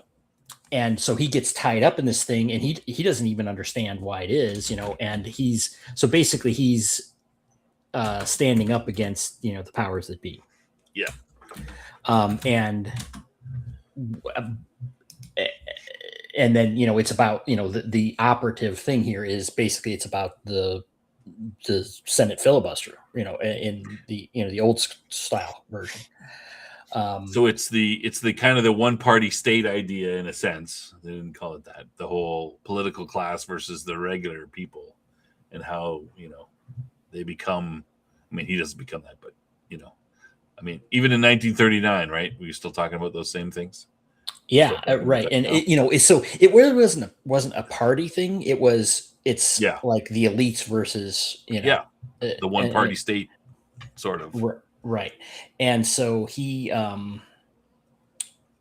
he's like it's like all the pressure they could put on, it's like they try to destroy him, right? Yeah. And he stands up against it. This is again a very idealized thing, of course. Yeah. But so so this is he's from an unnamed Western state. I don't think they actually say it in the movie. It might be Montana, but I don't think it's specifically said in the movie what state he's from to make it a little less right. Yeah, it's the classic story of 1939. And he basically how the sausage is made, exactly.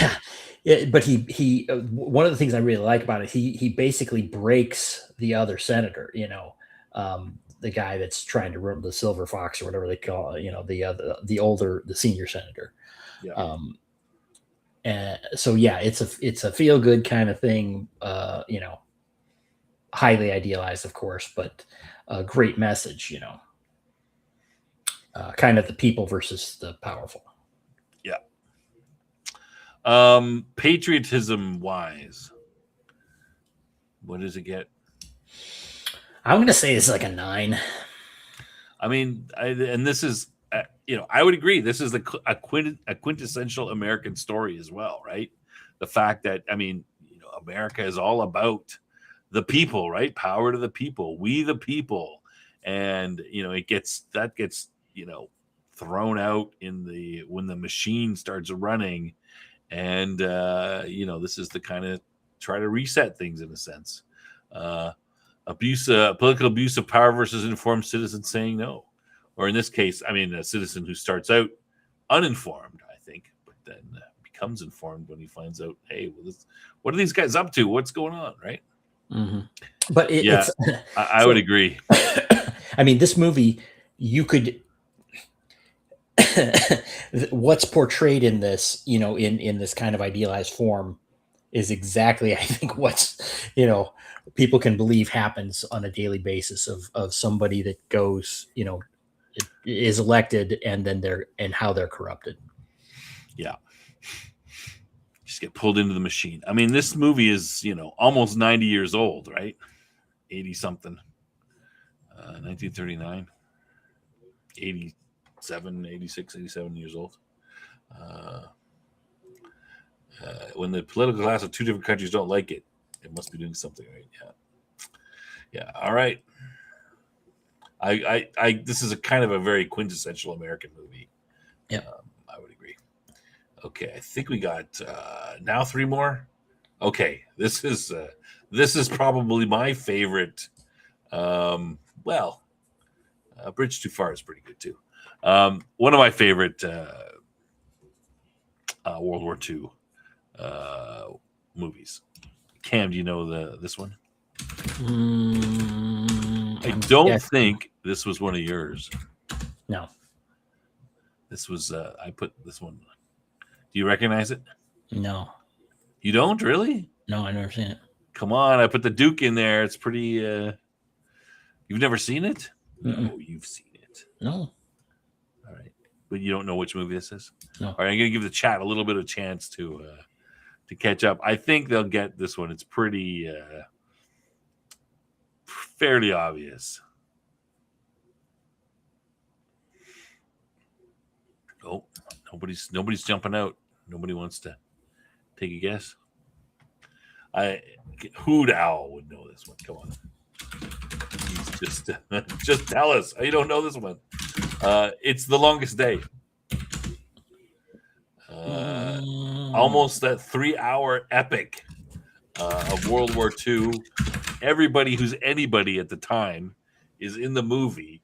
Of course, John Wayne is the battalion commander of is it the 101st or one of the airborne. Breaks his leg on the jump, and the movie skips around, shows various different units, Brits, other characters, other units going on. But The Longest Day, a great movie. Yeah, there's my favorite. I think Henry Fonda, Robert Mitchum, Eddie Albert, John Wayne, Rod Steiger, Gary Collins, Jeff Hunter, Red Buttons, Robert Wagner, Roddy McDowell. Holy crap! Yeah. And you haven't seen this? You haven't seen this one? Nope. No, you haven't seen it. Oh, really? It's the fourth time I've said no. All right. All right. 1962 came out. Yeah, black and white. The whole movie. Awesome film. Everybody's in it.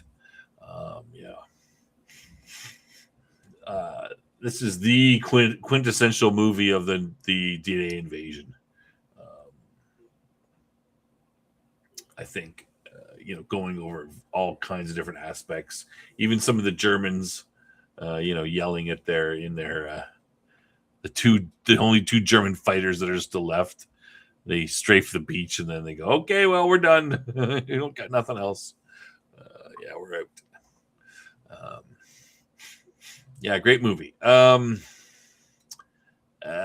Level of patrioticness, it doesn't just focus on the Americans. It's kind of a general overall. I'd say it's kind of low in that area, maybe 6, 7. Of course, the Americans are prominent in there because of the whole, because it's the war. But more of a general war movie, looking at all aspects of the D-Day invasions, as opposed to rah rah, yay America type stuff.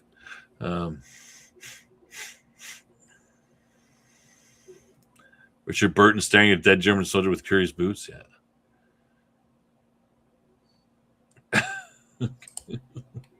All right. Okay. Longest Day. If you haven't seen it, watch it for sure. 2 hours and 51 minutes, I think, something like that. 2 hours and 50 minutes. It's pretty long. 178 minutes. But good. Well, worth it. And, you go through and you watch it and you're just like, look, oh, hey, that's, hey, look, it's so-and-so. Oh, look, it's, everybody is in this movie. Everybody. Okay. 2 more left. You know this one, Cam? Oh, yeah. Perhaps the only sci-fi one on the list here. All right, I'm just going to say it since everybody's bitching about Dead Air. My God, jeez, it's my air to be dead. It's of course Independence Day. Will Smith. What do you think of this one, Cam? Overall, the movie. It's a cheese ball. I mean, I don't hate it. It's kind of schlocky. Yeah, when this came out, I was like, wow, this is like the previews and stuff was like very much of a great buildup. And then I watched, I went and saw the movie, watched the first half of the movie. I think it released on, July 3rd or something. It was perfectly timed. Will Smith before the slap heard around the world. Long before. The first half of this movie I thought was awesome. The build up to the the invasion and everything. And you know where the movie died for me? This movie, the first half of the movie, I give it like 10 out of 10. The hacking. No. The first half of the movie gave it 10 out of 10, and then the second half like 5 out of 10. When Will Smith started doing the whole, I mean, this is kind of because this is a patriotic, we're talking about patriotic American movies, but where he started getting on the, punching the alien and saying "Welcome to Earth," and yeah, we got a ride in the, I mean, I know of some fighter pilots, and they are the least like that.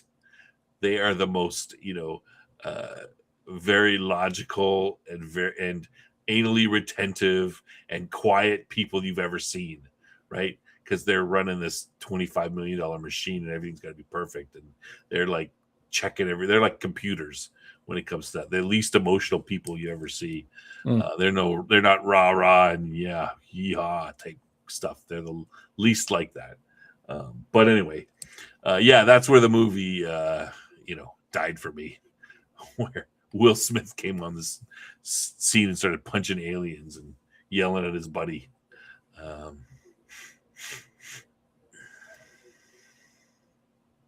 Randy Quaid had an even more silly cut of the end of the end battle, which they thankfully reshot. Really, I didn't. I didn't have a big problem with that. I just Will Smith kind of, the alien virus that they upload from an Apple computer is kind of but that's a big friggin' huge plot hole. But it just so much potential in this movie. It was started out as a thriller, sort of suspenseful thriller movie, and then it switched to a action flick, and I think that's what kind of blew it for the movie. But anyway, your thoughts, Cam? It was a fun time. That's about what I could say. It's a fun popcorn movie, but I expected more from it from the beginning, and the first half of it, I'm like, wow, what's going on? Oh, this is great, build up and everything. But sorry, go ahead. Anything else you want to? No, I mean that's it. I mean that kind of encapsulates it. It's got some action. It's a feel good, kind of we're beating the, but crazy, unrealistic. It's more fantasy than sci-fi. Yeah. I like when his stripper girlfriend jumps into the subway to avoid the big fireball. Quick jump in here with the dog. Yay, we made it. I'm like, I don't know if that would work. All right. Interesting movie. All right, we're near the end here. Last one. Can you guess what the last one will be? One of my favorite rah rah America movies. See if you can guess this one. Should be pretty easy. You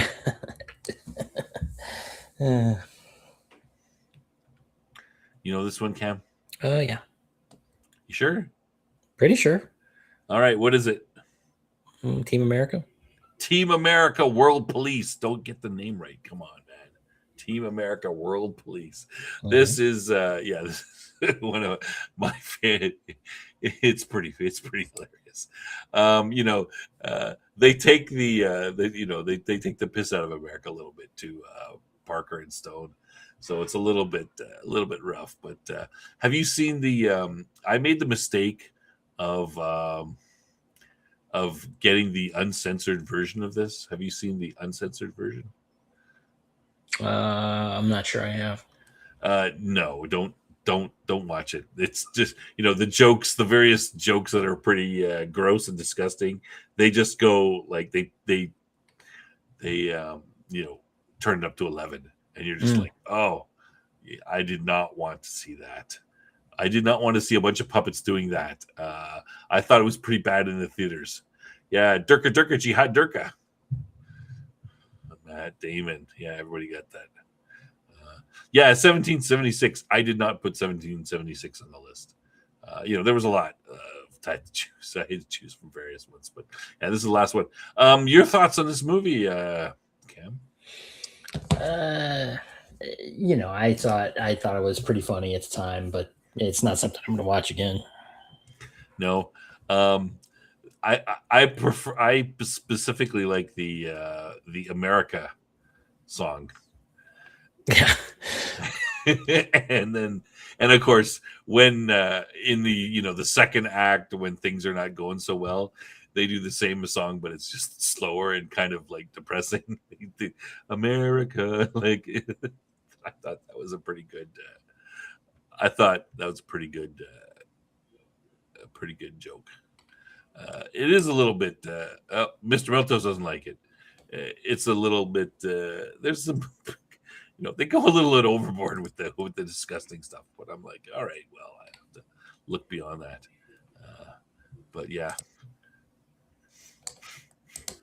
I think Okay. this is better than Basketball from Parker and Stone, I guess.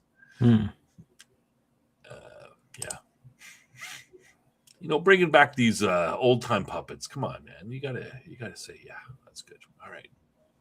I thought a predictive film for Alec Baldwin. Some people still use the Film Actors Guild, and still talk about the Film Actors Guild. Yeah, Matt Damon.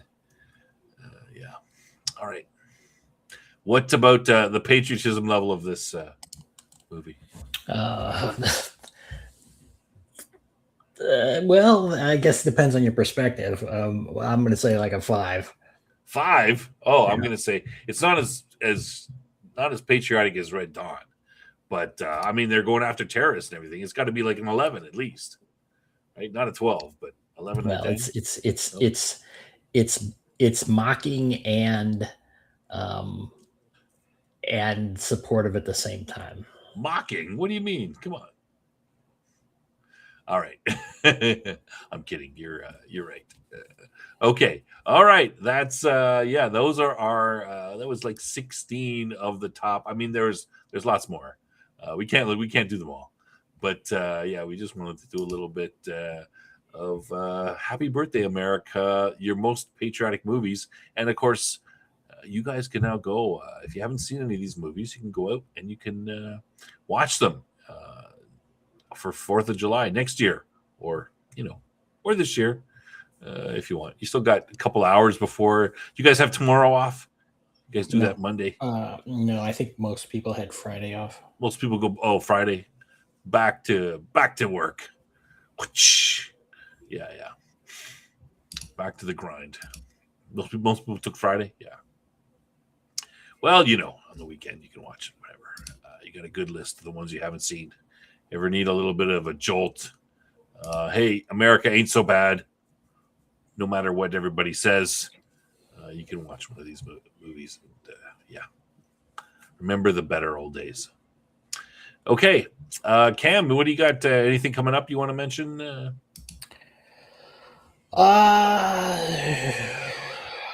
Well, is Jeff still going? No, he's actually the show is over. It seemed to have been successful. All right, good. 168 views and 29 likes. So that was referring to, of course, the Bad News Bards that was on earlier that had a big giveaway and lots of guests. So you can go see that if you'd like. Wednesday, we have the Babylon 5 show as per our regular schedule. And we're talking about episode 7, the first. No, we're not. Oh, that's right. This is the recap show. We're doing the recap show. We're doing the recap. We're talking about the first 6 episodes up to the end of the Shadow War. We're looking at them, and we're going to talk about maybe something a little controversial that you brought up. Just about, you mean about generally the ending, not liking it? Yeah, is this a good ending to the Shadow War? Is this yeah? Is this how it should have ended? The rest of the panel didn't seem to agree with me. They were all on board with the this is great. We talked about it a little bit. Yeah. Oh, you know what? One thing And this is be a bit of a That's a preview for great anyone. America's people will never forget that. That's great, great advice, Milk Toast. Awesome. Yeah. Yeah. Go ahead. Uh, well, America is its people who believe in America, and that is falling quite short. And when I say believe in America, I mean the foundations of America, not my view of America. I'm talking about as our founding documents outline. Um, but that's neither here nor there. I was going to say about the Babylon 5 thing is I made a note and I forgot to bring it up, and I want to mention it because I don't want to forget to bring it up again. Is that what happened to the Great Machine? Yeah, that was one of my questions on the thing. That should have been What's a up with the Great quarterback Machine? thing, right? It's like, yeah, just you have this whole thing and it's just nothing. Yeah. Well, my thought was, my thought for the whole series would be that, you kind of need to clean up your own backyard before you can, deal with the front yard. So I figured that the Earth stuff would be over first. Like we'd sort the Earth out, so Earth could get behind, the humans could all get behind, fighting the shadows, and we need them and everything. But it went the opposite way, which is yeah. Again, so much unusual. is rooted in and Madman brings it up all the time that, and we bring it up all the time. That this it should have been developed more. It should have taken longer. And of course, the answer is, well, they didn't have time because of the cancellation. And then the other thing is, of course, well, it wasn't meant to be this, and So it's hard to get around those things. I mean, you could take one thing and just use that as an excuse for everything, because it might be valid. I mean, that there is truth to that. But on the other hand, we're not grading on a curve. We're talking about what we like and don't like of what was portrayed on the show. That's really the core of what our show is about. But the so I don't know. Well, just on that, I don't know if how the Earth stuff was meant to play out in the timeline. But the unfortunate, and this is just a bit of a preview. The unfortunate part of it is that it seems artificial. It's like, oh, it's funny that all that Earth stuff just kind of just went away for a season, nearly a full season, right? A little less, I guess, and just kind of simmered, and nothing developed with it, and then suddenly, boom, it's going to come right back, So that it's just, I don't think that'll ever feel good. But yeah. Yeah. All right. Well, we'll talk a little bit about that there's a preview of Cam's going to blow up the panel with his take. Well, we'll see. I mean, the other thing is that I remember really liking the Earth story, and I don't know how I'm going to take it at this point, because again, I feel a lot worse or more negative about, the Shadow War than I did. What? YouTube is holding B5. He corrected, the Outposter corrected B to B5, and it holds that for review. Oh, really? Stupid. Yeah. Idiot YouTube. Anyway, that was just my thought. All right. Yeah, and I will mention that Madman's show, I'll be on Madman's show along with Outpost, and I think Dean will be there too. I think Dean's going to be there. He's going to be talking about, we're going to talk about, we always talk about the box office a little bit. So I'm sure we'll be looking at the Supergirl numbers, because that's kind of the most interesting thing, how it did. And it did not do very well in its second week so far. Might be really bad. And but the main topic he's going to talk about is censoring YouTube. UK wants to censor YouTube. They want people to change the algorithm so it focuses on, quote, trusted sources, which of course would be the BBC in the UK. The BBC and all the legacy media, which is what they feel are trusted. Yeah. Hey, you want to get banned in the UK? Yeah. Because I'll say something and get you banned in the UK right now. What they are doing is no different from a famous 1930s fascist regime. I mean, this is pure propaganda, pure manipulation, trying to control what people see and think. They can burn in hell, as far as I'm concerned. Okay. So we'll be demonetized in. Oh wait, we're not monetized. Yeah. We don't have to worry about that. So that's what we're going to be talking about on Tuesday on Mad Men's show. So yeah, check it out. That snob's lineage wants to censor things is unsurprising. Not me, not my lineage. Remember, I'm a first.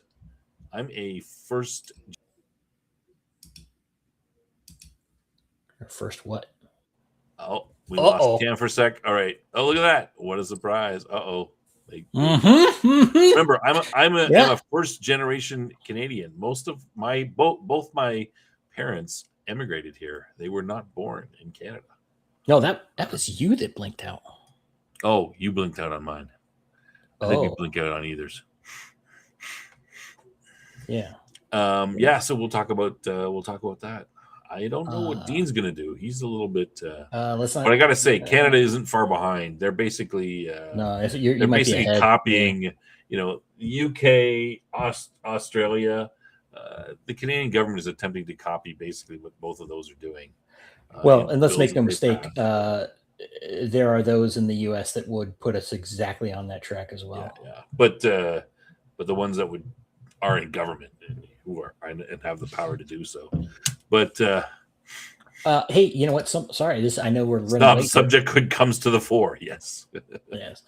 I forgot to mention earlier that I think I put it in the Discord that for people who are interested in role-playing games in general, but specifically sci-fi role-playing games of famous IPs, Free League Publishing is having a summer sale both on physical products and electronically on Drive-Thru RPG is where you can download stuff, but on their website, which I will put a link here in the chat. Yeah, you want to stop that up now. Okay, so these Swedish guys? Yes. Okay, so everything's in kronar, which is when you read the thing, it's not $300. Yeah, it's basically 300 kronar. It's roughly 10 kronar it's a 10-to-1 ratio. So it's divide by 10 to get US dollars. Yeah, so I'm looking at that going $300 for this book. Wow. Yeah, but some of these book. Wait a second. are an absolute steal. Blade Runner, Alien, role-playing games, and Coriolis. A lot of the Coriolis stuff, though, you got to be careful. There's two different versions of the game. But they're 40% off. So if you're interested in some of these sci-fi games, good chance to check them out. Yeah, the good stuff there. Aliens is pretty popular. I haven't done Blade Runner. Coriolis, that's the one you like, Cam, that you've got the stuff. Yeah, I haven't played it yet. You think it's really cool. Yeah, you think it's got a lot of potential, right? Yeah. But all right. Okay, great. So yeah, Tuesday, Wednesday, and then next week, of course, this show. What will we do on the show next week? Mm-hmm. Who knows, man? We'll have to figure something out. We'll figure something out. All right. That's it, everybody. Thanks for coming by and spending some time with us. Hope you enjoyed the show. And we'll see you Tuesday, Wednesday, I hope. All right. Good night, everybody. Good night.